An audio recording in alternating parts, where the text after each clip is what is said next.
안녕하세요, 여러분. 성균관대학교 유학동양학과 박소정 교수입니다.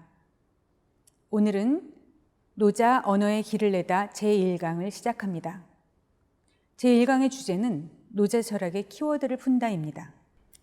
먼저 노자라는 사람에 대해서 소개하겠습니다. 여러분, 호적이라는 철학자를 아시나요? 중국 근대 사상가로서 굉장히 유명한 분입니다.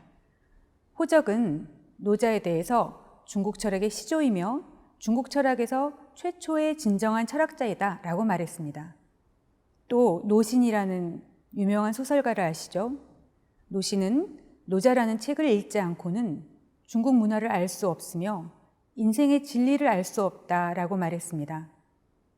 이렇게 많은 사람들이, 많은 현대 철학자들이, 사상가들이, 문학가들이 찬탄에 맞이하는 노자이지만 노자가 어떤 사람인지에 대해서는 잘 알려진 바가 없습니다.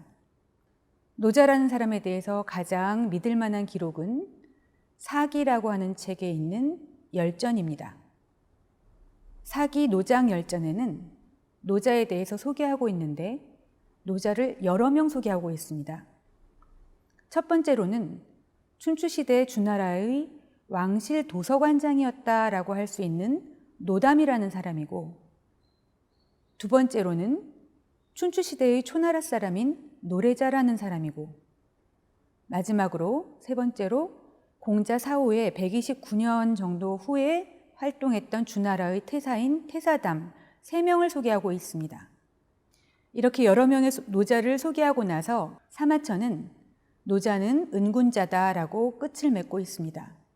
말하자면 노자가 어떤 사람인지에 대해서 확신이 없었던 사마천은 노자는 세상에 나서기를 좋아하지 않는 군자였다라고 결론 짓고 있는 것이죠. 그런데 노자에 대해서 좀 더 많은 기록을 우리는 찾아볼 수 있습니다.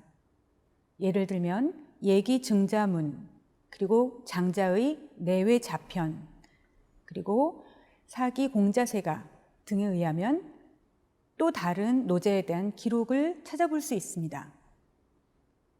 이 기록들에 나오는 노자는 사마천이 말했던 3명의 노자 가운데 첫 번째 노담이라는 사람입니다.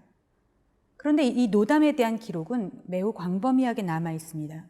유가의 문헌에도 또 도가의 문헌에도 이 기록은 공통적으로 보입니다. 이러한 문헌들에 나타나는 노담이 정말로 우리가 오늘 살펴보려는 노자라는 책을 지은 노자라면 이 노자라고 하는 책은 공자와 같은 시대의 사상을 보여준다고 할 수 있습니다. 그렇다면 노자라는 책에 대해서는 우리는 어떤 평가를 내릴 수 있을까요? 여러분, 이런 말을 들어보셨는지요? 논어 반권으로 천하를 다스릴 수 있다라는 말이 있습니다. 송나라의 개국 공신이었던 조보라는 사람이 했던 말이죠. 논어를 반권만 읽어도 천하를 다스리는 지혜를 얻을 수 있다라고 하는 말로 매우 유명합니다. 오늘날의 노자 학자인 왕명이라는 사람은 그 말에 대해서 노자 반권으로 천하를 바꿀 수 있다라고 말하고 있습니다. 말하자면 노자라는 책은 단지 천하를 질서 있게 다스리는 데 필요한 책이 아니라 천하를 바꿀 수 있는 역량을 지닌 그런 책이라는 뜻입니다. 노자의 분량은 많지 않습니다. 흔히 5천연이라고 하지요. 글자가 5천자가 약간 넘는다는 뜻입니다. 하지만 그 5천자의 노자를 읽는 것은 매우 어렵습니다. 중국에서는 역대로 노자 읽기의 어려움을 토로해 왔습니다. 노자를 매우 좋아하고 노자 사상에 심취해 있었던 사마담이라고 하는 한대의 역사가는 이렇게 말을 했습니다. 도가는 함이 없으나 또한 하지 못하는 것이 없다라고 말을 하니 그 실질은 행하기 쉬우나 그 말은 알기 어렵다라고 말했습니다. 노자를 주석한 왕필도 이렇게 말했습니다. 노자의 글을 놓고 분별하여 따지려고 한다면 그 의미를 잃을 것이며 이름을 붙여 그에 들어맞는 것을 구하려고 한다면 그 뜻에 결국 어긋나게 될 것이다. 노자라는 책에 대해서 왜 그렇게 많은 사람들이 어려움을 토로하고 있는 것일까요? 그것은 노자의 언어가 매우 특수한 방식으로 구성되어 있기 때문입니다. 노자의 언어는 노자에 대한 이해가 시작되는 곳이자 노자에 대한 오해가 생겨나곤 하는 곳이기도 합니다. 이번 강좌에서는 노자의 언어 사용에 대해서 살펴볼 것이고, 노자라고 하는 사상가를 고대 중국의 언어 철학자로서 재조명해 볼 것입니다. 우리가 앞으로 살펴보겠지만 노자는 도가도 비상도라는 말에서 말을 하지 말라든지 아니면 말을 하자든지 하는 둘 중에 하나를 택하게 만드는 결론을 제시하지 않습니다. 그렇다기보다는 노자는 우리는 어떻게 말을 해야 하는가, 우리는 어떻게 말을 이해해야 하는가, 말의 한계와 그리고 가능성은 무엇인가에 대해서 제안하고 있습니다. 뿐만 아니라 노자는 바른 말은 반대되는 듯하다, 정언약반이라고 말을 합니다. 말하자면 노자는 처음부터 언어 사용에 대해서 일반적인 언어 사용이 아닌 언어의 새로운 사용을 제안하고 있는 것입니다.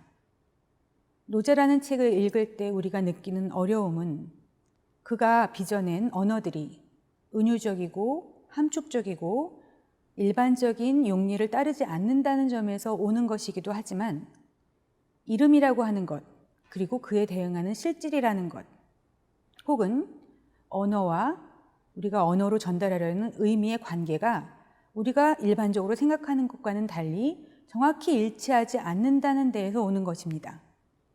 노자는 이름과 실질, 그리고 언어와 의미의 관계가 일치하지 않을 수 있다는 점을 간파했고, 이 문제에 대해서 깊이 고민하였으며 언어의 가능성과 한계를 동시에 보았던 철학자라고 할 수 있습니다. 노자가 단순히 언어를 부정한 것이 아니라 언어의 가능성과 한계를 깊이 이해하고 그리고 그 새로운 가능성을 제안했다는 사실은 노자가 만들어낸 말들이 우리에게 어떻게 쓰이는지를 통해 알 수 있습니다.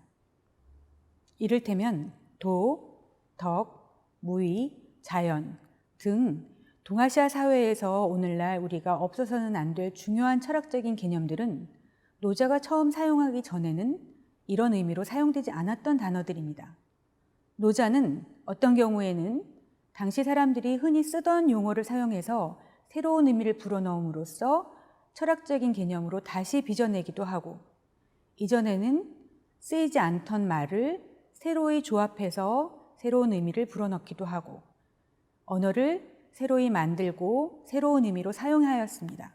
그리고 노자가 빚어낸 이런 말들은 우리에게 있어서 동아시아 철학을 이해하는 데 있어서 없어서는 안 될 중요한 개념으로 남아 있습니다.